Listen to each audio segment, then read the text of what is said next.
Hello, everybody. Welcome to LowBlowRadio. My name is Eric McLeod. And I'm Chris Holden.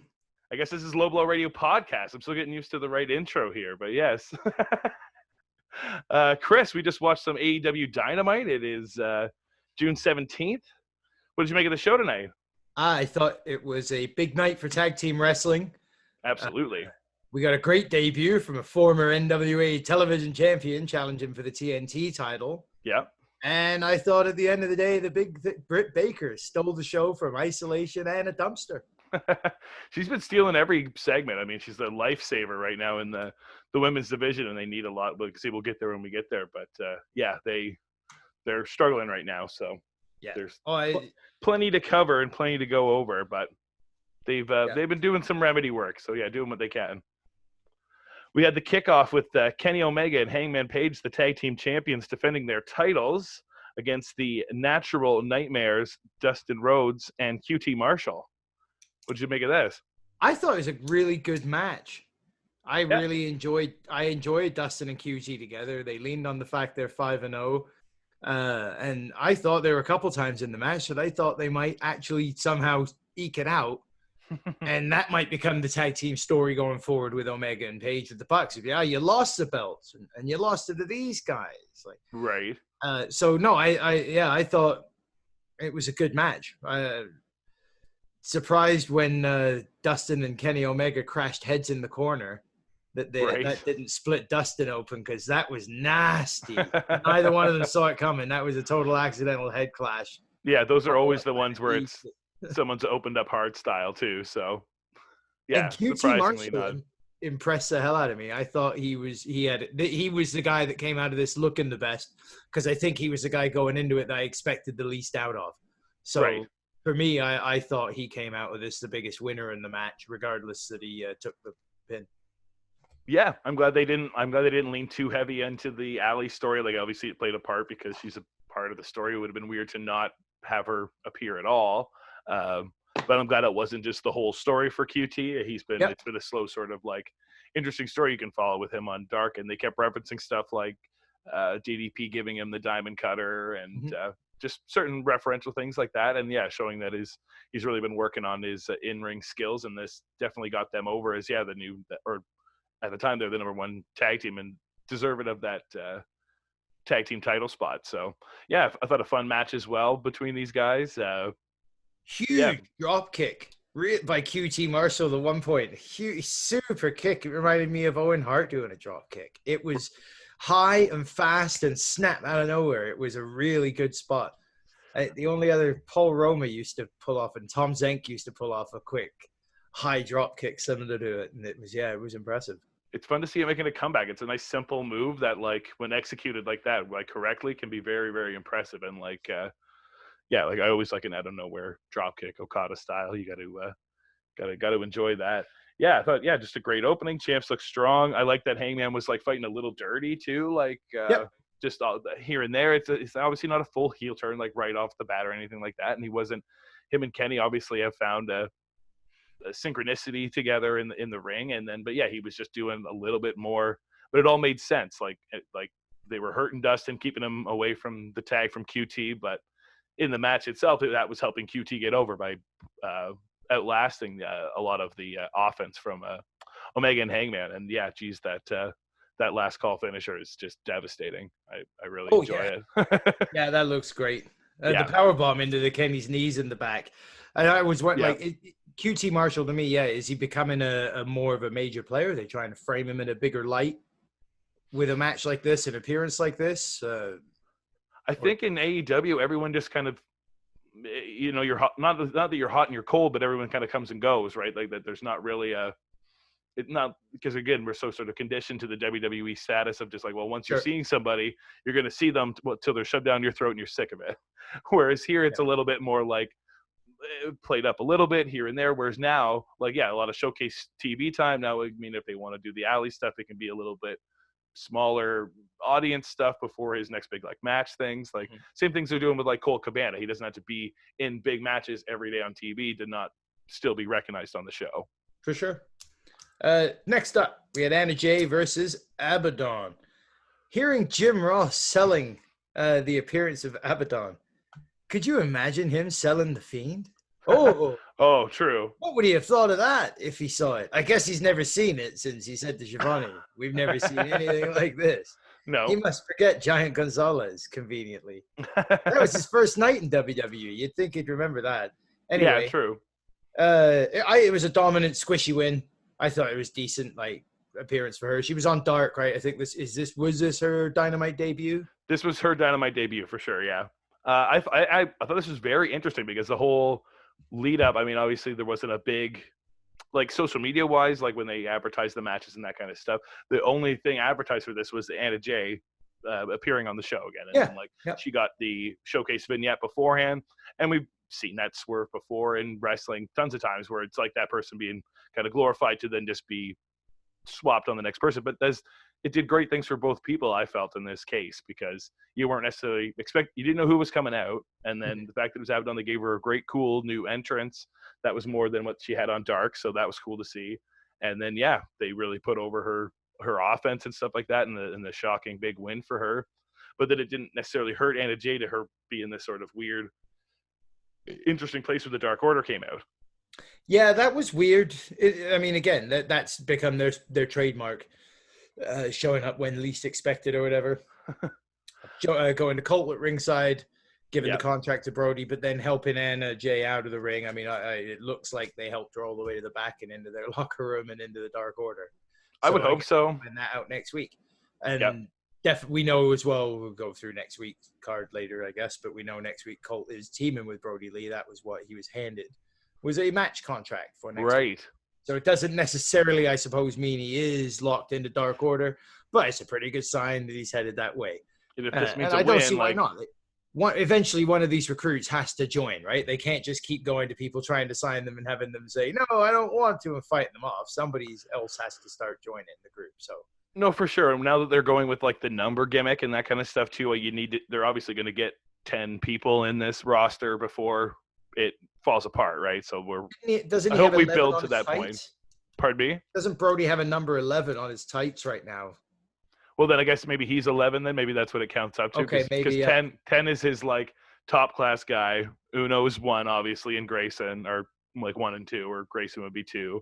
And then I guess they consider John Silver, and I always forget his tag partner's name, as, like, 3 and 4, those guys that got turned early and given masks.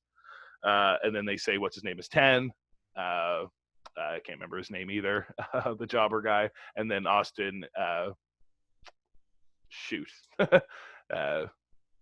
remember his name either, but these jobber guys they've been using on Dark, turning them into numbered Dark Order members. I feel like we're going to just get the complete set, and then we'll see what happens next for the Dark Order. I'm happy to see Evil Uno back and Grayson too. They had a great match on Dark. I know we don't cover too much of that, but they're just, maybe that's a personal thing, but a really great tag team I like to see back. Again, just bolstering this already amazing division, and no one feels that they're not being showcased. Yeah, which is the main thing, right? Mm-hmm. And speaking of big showcase, we had Billy Gunn taking on our boy MJF, Maxwell Jacob Freeman. What did you make of this match? I liked the match. I mean, I love MJF. The stuff at the end of it, it's a lot of the whole night to me was a lot of storytelling, both long term and short term, small things and bigger things. Yeah. And this has been a running thing with MJF and the Gun Club for the last couple weeks, I guess. It's been a running thing with MJF and Wardlaw and the Jurassic Express for the last few weeks. Yeah. So they mixed it all together tonight, and we'll go further on into the future with mixing it all together. I thought it was good. The nice kind of spot I really liked when MJF went for the Faymaster. He can't hit it because he couldn't force him down with his leg, and Billy's too big, and it bucks him off, and then he shows him how it's done. Yeah, no, that was great. It was like a real classic heel face match. Sure. Like Billy looked really strong, and the young heel kind of going for like all the heel sort of tactics, distracting the ref, and the cheap shots and that kind of stuff, and then starts working the leg, and then leaving and all that kind of stuff. It just had all the sort of classic stuff that you like to see. That MJF can really pull off in a more sort of modern way. It's great to see him sort of intertwining that into his work state. And then, a cheat to win over Billy. I mean, he could have beat Billy clean, but a cheat win is great too. It keeps the feud going and keeps Billy angry and that kind of stuff. So gives Austin something to yell about. What I liked was MJF, grinning into the camera when he realized the camera in the corner was catching him in the act of sliding the ring on. Yeah. And it's like, I'm harkening back to the old days of a Ted DiBiase or someone sliding some brass knuckles onto their fingers, or a William Regal. And thinking if they'd seen the camera catching him, they'd have probably looked shocked, upset, and rolled over to try to hide the fact they were doing it in a, oh no, I've been caught heel move. This is now the new heel where he's going to slyly grin right at you as he's shooting.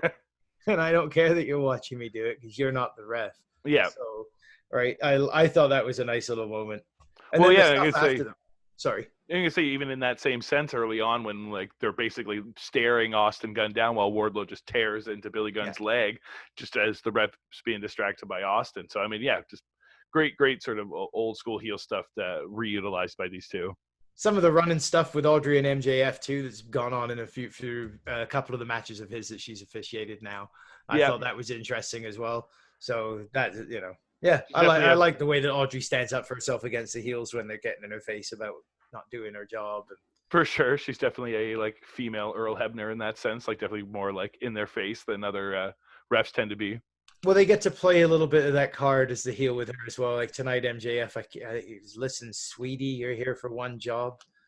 It was something pretty derogatory and sexist and misogynistic. You're just here to count the pin or watch him tap. That's true. It was to listen, sweetie. Like, well, you wouldn't have said that to Earl Hebner. Very true. Listen, 40 maybe. Lots of beeps tonight. That was the other thing that I had noted. I'd heard him already, but during this match, it became like they were censoring a lot of the guys yelling at ringside, I guess. This was a pre-tape, so maybe that was the case that they were able to like catch more stuff that was maybe like would slip through the cracks normally, or would be more like they'd be less likely to be yelling stuff. It's hard to say. First couple times I thought they'd slipped up with Billy Gunn's name and they were bleeping the last name or bleeping a name they shouldn't be saying. Oh, right. Yeah. But it became apparent during this tussle that no, it's not that. It's the workers can't control their language, for fuck's sake. It's disgusting. It must have been Jimmy Havoc out there because he loves to swear on TV as many opportunities as he gets. The Sex Gods bit was next. They were chatting to Sammy and Jericho. Yeah, I like that it was like obviously they know what they're in for, like they're taking on the best friends and stuff like that, but the main focus is still on Orange Cassidy, and there's so much about Orange. The whole thing was really about that. Explaining they beat him because he interrupted them twice and because Marnez has a fat head. Sammy's line of we beat him to a pulp. I loved it. I wrote that one down as one of Sammy's lines of the night because he hit better ones later. Yeah. When he appeared in the main event, he had better lines in the match. Then Britt Baker made her first appearance, I guess, or when Tony was sitting with her. Yes, they did. She'd already been appearing kind of because she'd been passing Tony notes through the show and having him read her notes from isolation at the sidelines. That's right. Yeah. Great. Yeah. Queuing in on all the different matches and what the girls needed to do and that kind of stuff. That was a lot of fun. And yeah, she's great. The great way to utilize her. Again, if she can't be in matches, just keep her on TV as much as possible. And then, she gets kidnapped right at the end by Big Swole. Don't forget her best line there when Tony's reading her the note that he got. And she says, "You waddled all the way down here to tell me that." We're on a friendship timeout, Tony. Yeah. Which all this plays out later on. Oh, it was fantastic. I think they're great. Yeah. These two are great together, Tony and Britt. As much as they could keep this going and keep it different, more the merrier. And then they have a big spot for Big Swole too. So we were just talking about her last week, wondering where she was. Well, here she is. She was learning how to drive a tow truck, apparently. Yeah. Well, she'd gotten Britt's face or like a previous Dynamite a couple of weeks ago or whatever. So yeah, it's certainly been a feud that's been brewing here. So yeah, fun to see. And then they also announced at that moment that it'll be Penelope Ford taking on Sheeta at Fyter Fest. So I think that'll be fun too. We were talking about Penelope seemed like the big strong one coming out of the 6-woman or the tag match last week. Yep. Getting the big pin over Sheeta definitely puts her in line here for the title shot. So yeah, excited to see that. Then we had a big debut. I suppose it's definitely a debut in AEW. Whether or not he's elite now remains to be seen. I haven't seen anything yet, but I don't have the Twitter on while I'm doing it. So, TNT title match: Cody versus Ricky Starks. They'd announced earlier in the night he was going to take on an outsider. Yeah. You said Chris Hero. You stuck to your guess from last week. I switched. I said CM Punk because I just wanted to. If it was right, man. Oh yeah, that would have been a hell of a call. They really blow that on just a rando Dynamite, like. Why not? What are they going to do it on right now? Their best Fighter Fest isn't a random Dynamite. That's the best thing they got coming up. But it's still a Wednesday night. So anyway, it wasn't Punk. It was Ricky Starks, though. Ricky Starks. They say on Wikipedia says he's the inaugural NWA TV champion. The new NWA. Arn Anderson wasn't the first TV champ for the NWA, but he was an NWA television champion and for a long time and a pretty damn good one. So anyway, first of the new incarnation of NWA. Yes. And he's also the Extreme Championship Wrestling heavyweight champion. But obviously not actually signed with them anymore because he's the hottest free agent in wrestling. And it was the outsider that was picked to fight Cody Rhodes. Great promo pre-match. I love that. And I've seen him. I've seen him before in NWA. I've seen him in some other indie stuff from before online. You can find stuff on YouTube, various places of him. Some decent matches. And like, I thought he put in a really, really, really good performance. If this was like he was told, this is your audition, so to speak, go out there and give it your all. That was what he seemed like he was doing.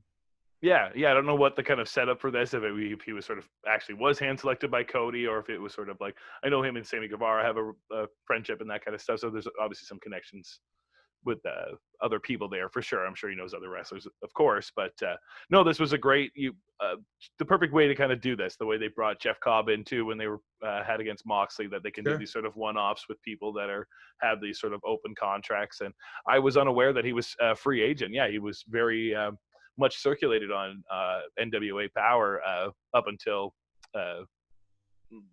quarantines and stuff like that. So nice to see him sort of like showing up somewhere, because I didn't know what his sort of status was. And yeah, if this is an interesting way to sort of showcase him somewhere different, I'm not going to complain about that at all. I think it was a real awakening, though. Was we texted a little bit during the show, and we talk about the suspension of disbelief while you're watching wrestling, and you watch it as an escapism and from real life.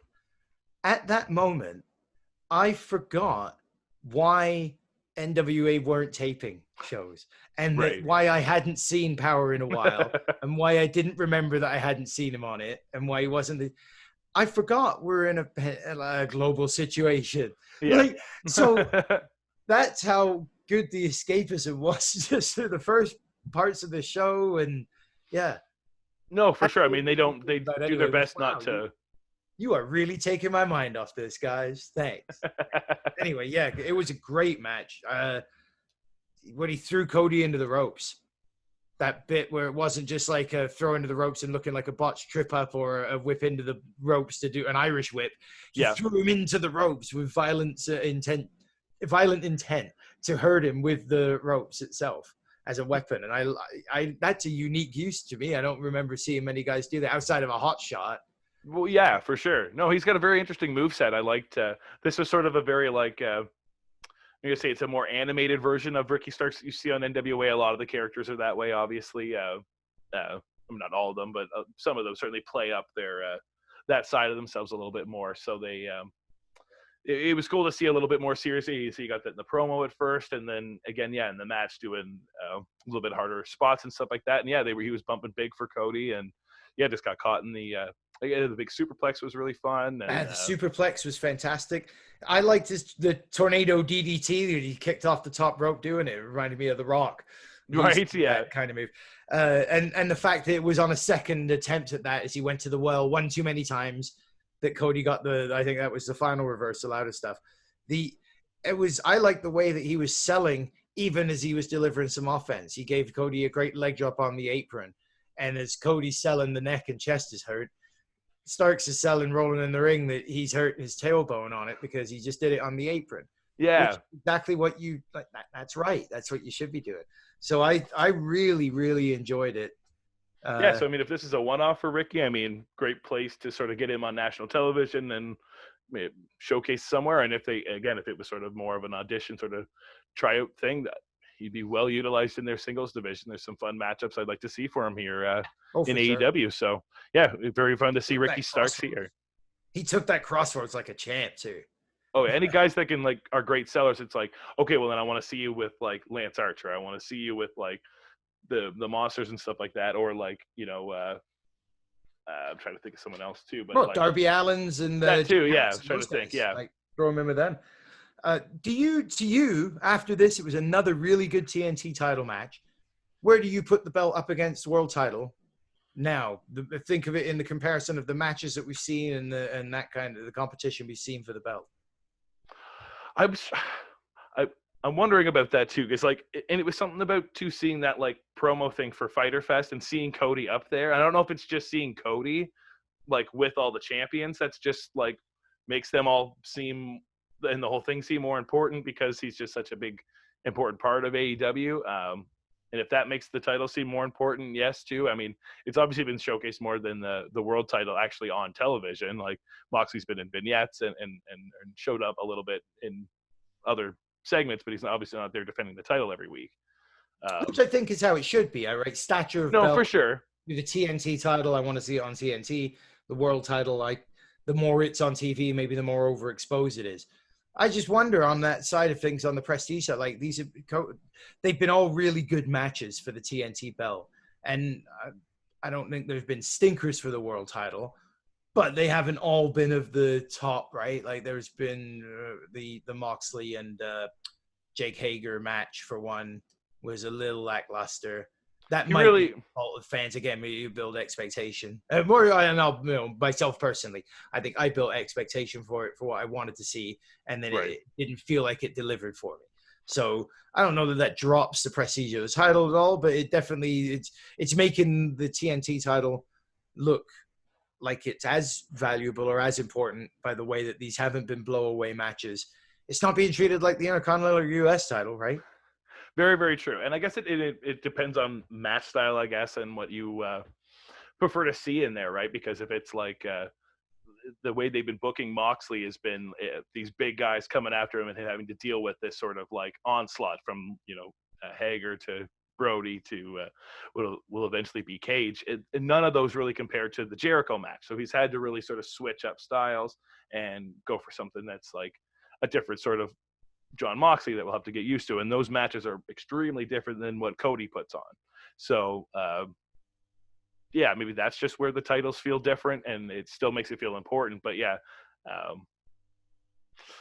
it's hard to say. It's hard to compare the matches because the match style is just so drastically different, I find, for Cody and for Mox. But, still very entertaining on both ends, but for different reasons. The fifth match of the night. 5 matches already. Sabian and Jimmy Havoc, Superbad Squad, taking on the Young Bucks. What did you think?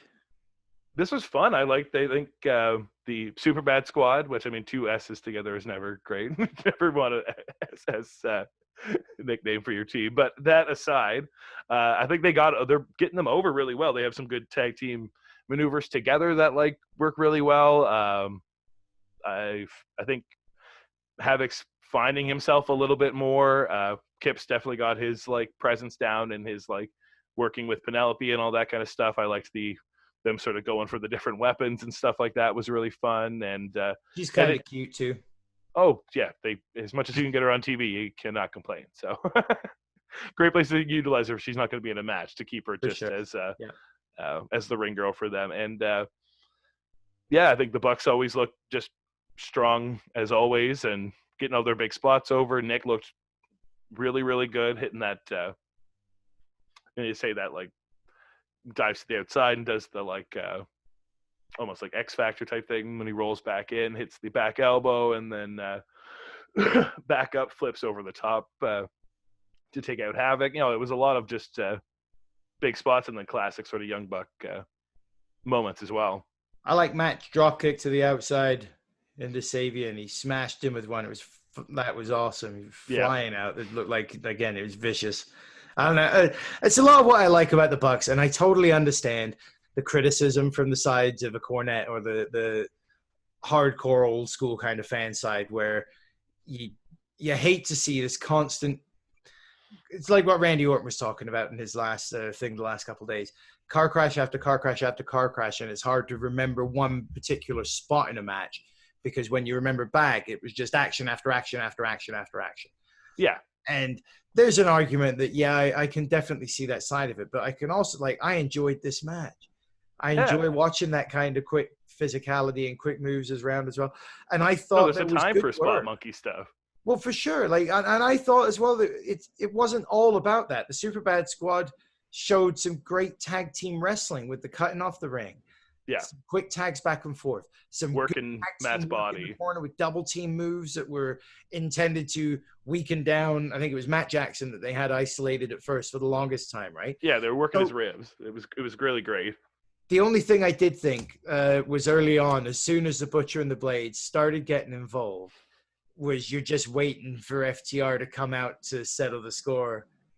Right. Here comes the tags. Here comes the cash. We're FTR. We're tag team master. I thought they did a good job showing them as a tag team, like cutting off the offense of the Bucks, cutting off the ring. Yeah. And then that's when FTR came walking down because the Butcher and the Blade got in a bit more time. But there was still some great tags and the double team stuff in the match that I thought were really good. Yeah, I think it's like the same thing we repeat all the time about AEW. It's good to just keep them feuding with different people. It keeps the Blade and the Butcher getting in the Bucks' face as much as FTR's, and they got problems with everybody, right? So yeah, they kind of look like Popeye sailors, which was kind of weird, but not everyone could dress in black either, which is good because I like to see something different out there, which is I'm not going to complain about. But yeah, fun back and forth match, and then the big brawl at the end was interesting to see. One thing that was strange before it got to the finish, there was that weapon spot where I can't remember which one of the Superbad team got on the apron with the mallet. I think it was Havoc. Jimmy Havoc that had the mallet. Yeah. And then Penelope sneaks in the ring on the other side and uses a caution, floor is slippery sign and smash that. Why didn't they give her the mallet, right? And Havoc try to sneak in the ring with the wet floor sign. And that... Well, Havoc had already used the floor sign, so maybe it depends on where it was. Maybe he threw it on the wrong side and it was over by Penelope. I thought that was poor planning on the heels' part because they could have finished that match if they just switched the weapons over on who's. Well, I don't think it wasn't like he came out with a Raven shopping cart of tools. I think he was just sort of pulling the apron up and grabbing whatever he could find. It wasn't like he had he had the wrench when he walked out and they took that away from him. So I think in that case he was just looking for what he found. It wasn't like they had stuff planned. So they need to talk to Penelope more about what is more devastating that you might find under the ring than the caution or slippery sign. Yeah. Anyway. Hey, it's a quick second. You gotta think on your toes. The risky business to the near fall was nice. And then I thought Havoc was going to take it after that. And Sabian Sabian did the coup de grace in the corner. Yeah. Nick got the late save. That was good. A lot of close calls too. I thought maybe this was going to be one of those private party situations where they were really going to get these guys over with a random win. I didn't know where you go from there, but the forced tombstone spot right before the brawl began and the pinfall nearly happened. I thought that was awesome. Yeah, classic. That would have been a great way to finish that match. Classic Buck stuff. It was beautiful. I thought that was well executed. And again, you talk about the car crash style and the over choreographed nature of a Bucks match sometimes. To me, that still felt fine. I didn't feel like that was over choreographed or too forced. It all felt like it happened so fast. Felt like an RVD throwing the chair to a guy. He catches it and he kicks him in the face. Totally. Right? Which he ended up doing way too many times. But this to me felt like it worked. I liked it. Yeah, nothing wrong with a worked out spot, and the Bucks are really good at that kind of stuff. And this showed that kind of thing too, where again, in classic sense from them, where they can do something you've seen from them before, not necessarily in AEW, but again in the Indies. I don't know if they've done it here, where they've done that forced tombstone spot or whatever. But then to go from that straight into the Gabagoya, where it's just oh well, there's a reference to oh geez, I'm just gonna tip my tongue before I said it. But again, referencing their past and like working in Japan and that kind of stuff. So yeah, they're always just sort of keeping their fans, on their toes and thinking about stuff too. And that, yeah, keeps the match interesting, keeps things going. And yeah, really enjoyed this. The big brawl ended with a sloppy goodnight express on the Butcher again. I'm blaming the Butcher again. I don't think it's FTR. They should be doing it to the Blade. I mean, yeah, I love anybody else after 2 weeks in a row. They're going to be walking backstage and saying, just give us somebody else to do it to, or we're going to hit this guy with it for real to make sure he takes it right.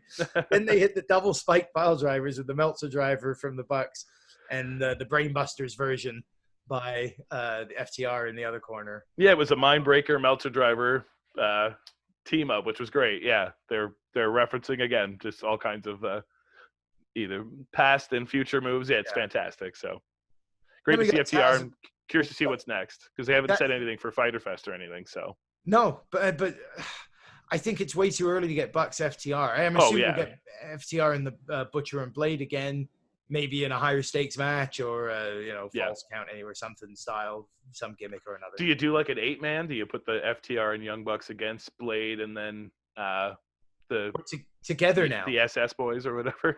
Have them together now. Have the FTR and the Bucks are forced to team together maybe for the first time. And then FTR walk away or something like that. It'd be a nice like kickoff, like highlight thing for one of the nights. Yeah.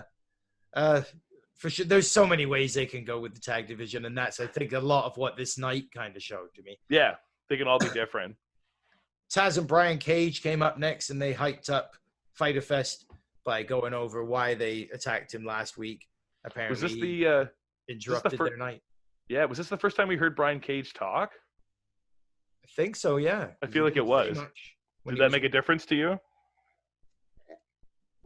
No. Wait, not like he sounded terrible or anything. It's not like it was Bobby Lashley being given the mic on Monday after he's been given a mouthpiece, right?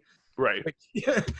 Shush, Bobby. Shush. The whole reason he's here is so you don't talk anymore because you can't act. But anyway. No, I always find it just interesting when someone's brought in as sort of a silent monster with a mouthpiece, and then all of a sudden they're given something to say, and it's not just like a one-line crush you. Like yeah. He was just like talking normal, which he can do. He doesn't need him there. Like I've heard Brian cut promos. Like he's just fine on his own. This is just for sure. So it was. I'm not torn whether it was good or bad. I was like, oh, good to see him talk though. I'm glad they're not just going to keep him silent like Hager. They already have like silent killers on the show. Yeah. And then Moxley came on after the break to kind of answer the thing. And I like that promo from Moxley. I thought he seemed intense. Yeah, he's just kind of like a killer. The repeated use of the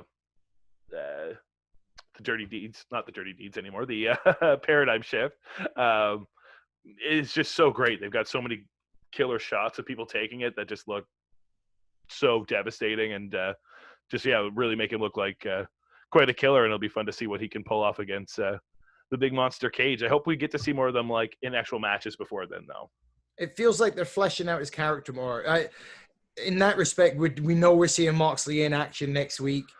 Taz and Cage will be ringside, so we will see Cage interfere in the match or Taz interfere in the match. We don't know who Moxley's facing yet, or at least during the show. I agree. I'd like to see a bit more. I don't think we're going to see Brian Cage in the ring again before Fyter Fest. That's my take on it.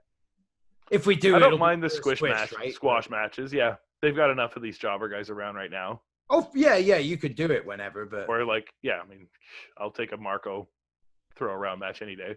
That's when I guess they went over next week's matches. They said Mox is in action. FTR are going to take on the Natural Nightmares. That should be a great match after what we saw this week with Dustin and QT, and we know what the FTR can do. Lumberjack match with Luchasaurus versus Wardlaw after what had happened in their post-match brawl from earlier. Brody and Colt taking on Sonny Kiss and Joey Janela. So that seems like a quick win for the new Dark Order, folks. And Matt Hardy takes on Guerrero, because they kept comparing him to Eddie Guerrero tonight. Guerrero. And Sammy gets to pick the Hardy he faces. That is very fun. I like that idea. I hope they, I'm not sure where they'll end up announcing that. Hopefully it's not just on BTE or whatever, but yeah, that should be a fun part of the show if that's something they could do all night where he just keeps who's it going to be, Sammy or whatever? I think that very, very interesting concept for that match. And yeah, change his mind every 5 minutes and show the different Hardy each time as he comes out to face him as like Matt Hardy version 2. Yeah. No, there's plenty of places to go Extreme there. Hardy. Right?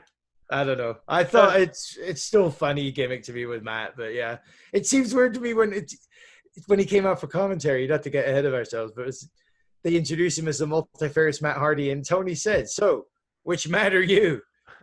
Like, well, tonight I was like, "Oh, so you complete the gimmick is you totally understand. You are just able to flip between your gimmicks at will." Yeah. Well, he said it on commentary. Okay. I will let him choose. Yeah. When he said that, it was very much like, I thought it was something just inside of him, schizophrenic, that was flipping. It's not at all supposed to be that. It is just, no, I've got 5 different me's, and at any time I could be one of them. Yeah. You know, pick your poison. So that's fine. Then they found Britt in the dumpster. That was sad. It was hilarious. I've been here for 5 hours. It's been like an hour, but okay. I'm fired? You mean I'm free? No, you're rehired again now. Get me out. I've been in here 6 hours now, Reba. Yeah. Where's Tony? He should be here as well. You put him on a friendship timeout. Well, that doesn't matter. No, like I said, she's phenomenal. And they need, like I say, it's great to be utilizing her right now. It's going to be a long wait to get her back in the ring. But if it's going to be, helping her get other girls noticed, like Swole can still have matches and be interfering with Britt, and eventually they will get their feud, but that helps Swole get over in the meantime. So this, didn't hurt anybody. Was fun to see Britt in the dumpster. And yeah, they, along with the girls earlier on, they again just need to try to bring some life back to the division, because I mean they're sort of this loss, and then I don't know if you heard of this week too, but Chris Statlander's out for I did 8 months or something like that. It could be quite a while. It's very, very unfortunate because she's fantastic. So yeah, terrible timing for their women's division. Is at the same time as losing the other biggest star they've got going for it. Yeah, Statlander's out, and you don't have room on the roster room on the show rather to have 2 of the injured girls on the roster, both playing roles in segments. Particularly the character Statlander's got. Are you going to show her on a spaceship? Yeah. I don't know what you're gonna, rehabbing in sick bay. I suppose they could do that. Is Britt Baker was she the star of the show for you? Is she their star right now? I don't have one star necessarily. It's hard to say. Again, yeah, I think it's taste to everybody. She stands out for sure, but like I think Austin Gunn is a star on the show. He's amazing to have at ringside. I mean, for not being on every match, you notice him every week. He's amazing to have outside cheering everybody on. He feels like a real fan, not a plant or whatever, right? Putting the guy's gear on, he helps the faces get over. I think Cody's a big star. If I had to pick just one, I mean, I think there's a reason that she's there, but I mean, I wouldn't say she's the only thing they have. Oh no, I don't think only thing, but to me, I think there'd be so much missing from the show if she wasn't on, even in just these little segments. I think yes, they would be missing without her, and the division would be missing without her. But they think they've got a pretty proven track record. They just find something else to fill that slot. Yeah, they've got talented women there, and they could. It's find what you have to do. Yeah, no, I think they're utilizing as best she can, and what else can you do with her at this point? So. Hope she gets better soon. We went to match number 6 on the night as the multifarious Matt Hardy joined commentary. The Les Sex Gods took on the Best Friends with their number 1 contenders spot on the line, which really just makes this a number 1 contenders tag team match. Yes, yeah, technically. They couldn't lose even by DQ. Well, I wonder if those, like, technically in AEW, do those not mean 2 different things? Like, you can have a number 1 contender match, but that doesn't make you the number 1 contenders. The number 1 contenders were the Natural Nightmares. They're the top-ranked contenders. That's why they got their shot. Yeah, it doesn't earn a title shot other ways. They won that match and earned a title shot. That's why they have a title shot at earned Fyter a guaranteed match. Yeah. It's not that they're number 1 contenders. Those are 2 very different things in AEW. That's a distinct difference to make from AEW and WWE. Good job with the finger. I don't think I could do that if I took an hour. Fucking mirror screen. I can't even get a microphone to show up. How do you get to wear a black shirt? I don't wear red and white, I disappear into the background. I'm a disembodied head floating. I don't understand. Magic lighting. I almost lost my nose tonight, so I saw that for a little while. But we're keeping me safe. But I took my invisible Diet Coke from my floating invisible Diet Coke bottle. Back to this match, though, I thought it was really fun. Trent, really, him and Jericho had a lot of really fun, spots. They're really putting Trent over as, the hoss of that tag team for sure. Some great. The spear on the outside was fantastic. That was awesome. The intensity from the best friends tonight, and again, commentary does such a good job on AEW of playing the storyline, explaining to you the why and focusing on what's happening here and now. Yeah. And building and explaining that. Sell me now, not, And, when they kept talking about them being over the top tonight because they're here to avenge what they did to Orange last week with the beat up of Orange Cassidy. Right. And they looked like that was what they were doing. The whole, right? It was a really good effort all around. Yeah. I always like when it is when the feud is built around that, from a beatdown or whatever, and you're trying to get revenge, then you should be going for more angry spots and not about headlocks and big worked out spots and that kind of stuff. Just more aggressive punch kicky type stuff. So and that's what we got, the outside brawl to start it off. For there was sure. A great drop kick spot by Sammy during the match, and then he tagged in Jericho, who tried to duplicate it, and it wasn't quite as fast. And it wasn't quite as high. And he had to scream like a tennis player to get himself up into the air. But, he got a drop kick off, and it was still a good drop kick. Yeah. And I can say, too. The Trent and Sammy bit where Trent was slapping him, I don't think he missed one. Yeah. And usually you see at least one bounce off one of the pecs or one of the forearms, and it doesn't make the slap. That way he nailed 4 directly, and they were all good. Oh, yeah.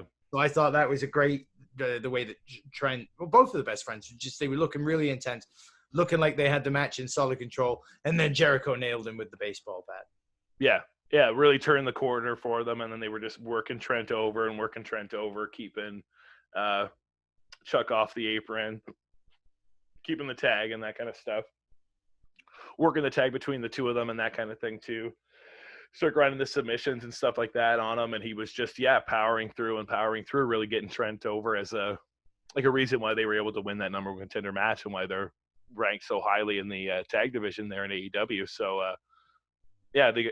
it's great to utilize Jericho in any sense, and if this is the sort of way to bring him into the tag division, I wasn't excited to see him skyrocket straight to, again, not number one contenders, but a tag match. He has all rights to, like they said, they have a win over them before they became champions.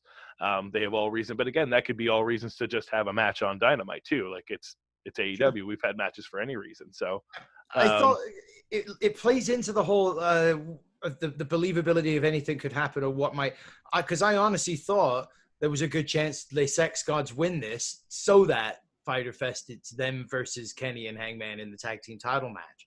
And you get more of a story maybe in that arch rivalry now continuing on between those teams, right? So a little bit, but I feel like that pulls away from what they've been doing for best friends already. So I feel like them winning that shot and then now competing with Jericho just boosts them now to make it seem like there's a reason why they're taking on the champs. And then this just more solidifies why Jericho was taking on Cassidy, which is why I've thought from the beginning, since he was calling them out and beat him down, they were building to him and Jericho and Orange at Fyter Fest, which they confirmed tonight. So, and Matt Hardy on commentary, I love the way he sold, saying I came here to put over younger talent and help get younger talent up to my spot. Jericho came here for Jericho. Selling directly what Jericho is doing is here to sell the younger talent and get these kids over as well by working with them. But he's saying he's using them to shield him, right? Let him win or don't win.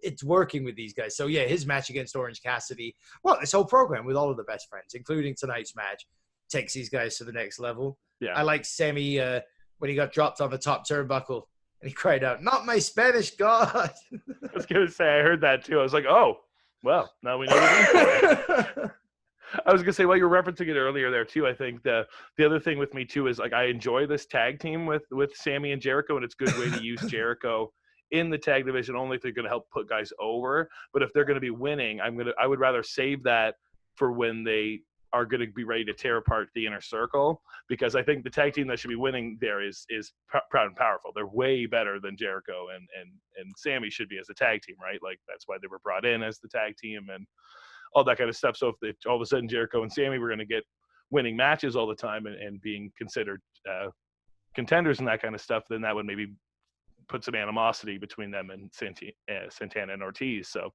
I'd rather see it at that point. I could see that coming down the line, or it's something, especially if Proud and Powerful can win the titles, then you've got Les Sex Gods looking jealous. Is it too similar right now to do while the Elite is running essentially that storyline? Maybe that would be a reason to not pull that kind of thing right now. Well, that's what I mean. Yeah. So that's why I felt it was fine to not have Jericho and Sammy winning right now. Jericho's way better in this match with Orange, I think.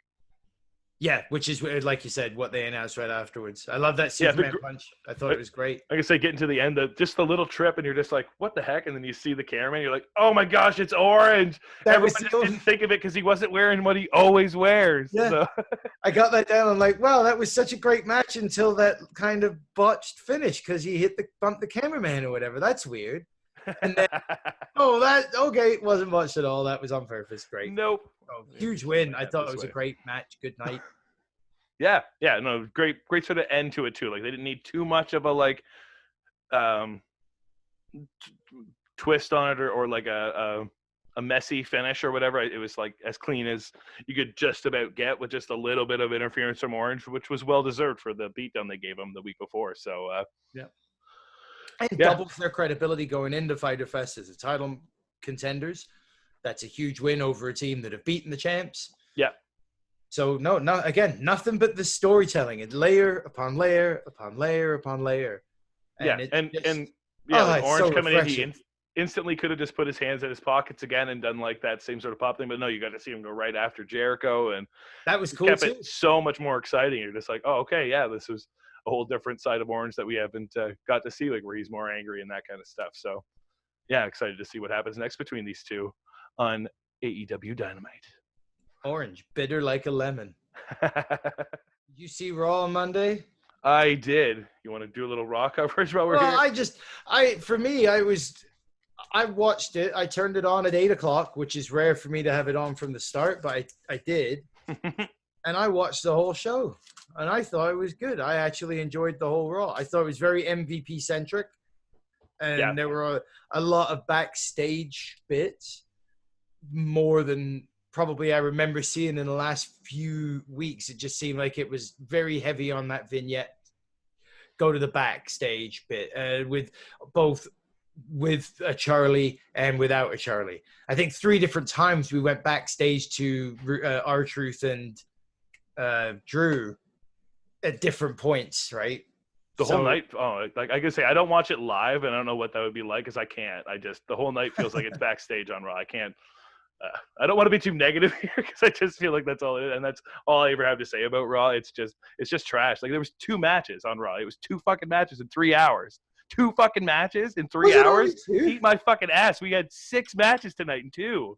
Raw was trash, and one of them wasn't even a match. I do remember thinking that it was like tonight, writing down number 6 for the matches and thinking, wow. Yeah, it's a wrestling show. It's a show about wrestling with wrestling on it. 7 matches on Raw total. Owens and Garza.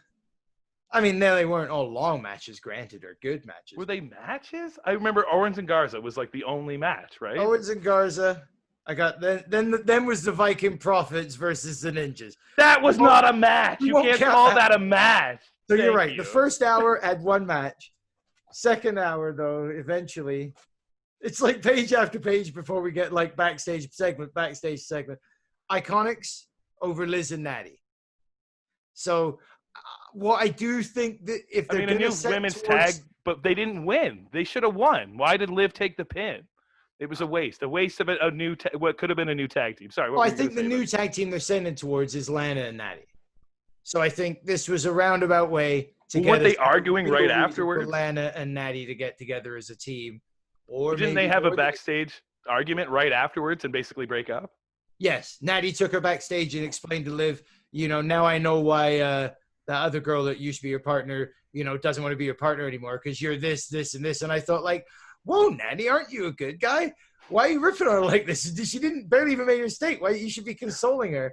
And then they don't know what they're doing. As Liv walks away, she starts complaining like nobody respects me. And then Lana comes in, and Lana's like, I know how you feel. I got divorced tonight, and everyone hates me. And instead of Natty laughing at her, being like, well, it's because, what MVP said and other things, that's why they all make fun of you and nobody respects you. Yeah. She's like, well, I know how you feel. So I don't know if my tweet, what I thought their tag team name should be, because Natty can't get no respect and Lana can't get no respect. So they should be the Blondie Dangerfields.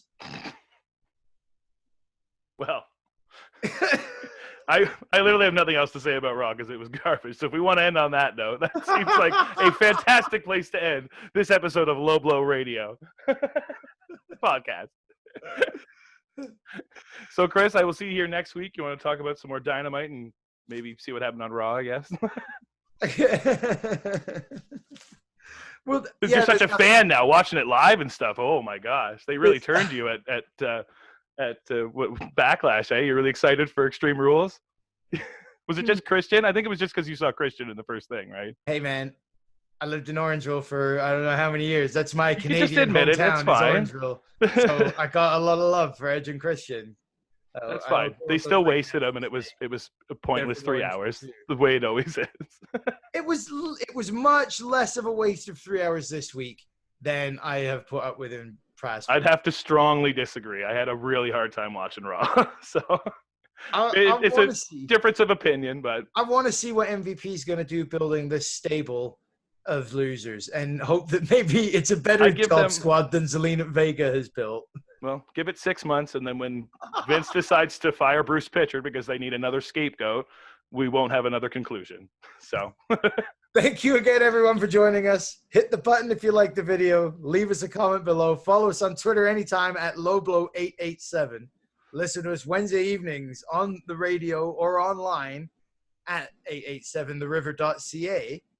And we'll be back for more blow by blow when there's something to blow about.